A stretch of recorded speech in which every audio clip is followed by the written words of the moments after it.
থিয়েটারের মানুষজন।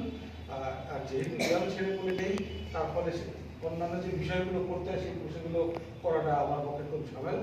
আমার অনেক বয়স হয়ে গেছে, সুতরাং সেই কাজগুলো করতে একটু অসুবিধা, কিন্তু থিয়েটারটা করি খুব সিরিয়াসলি, আমরা কাজগুলো করি।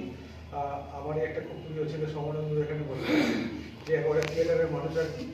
তো আমরা সবসময় চাই যে থিয়েটারটা হোক। তারা কিছুক্ষণে ওনার সঙ্গে কথা হচ্ছিল, উনিও বলছিলেন যে হালিশহরের জায়গা আছে। আমার কথাটা শুনে খুব ভালো লেগেছে, যে আমি চাই যে ছেলেগুলো যাতে থিয়েটারের মধ্যে আসে, আমার এটাই হচ্ছে দায়িত্ব আর কি।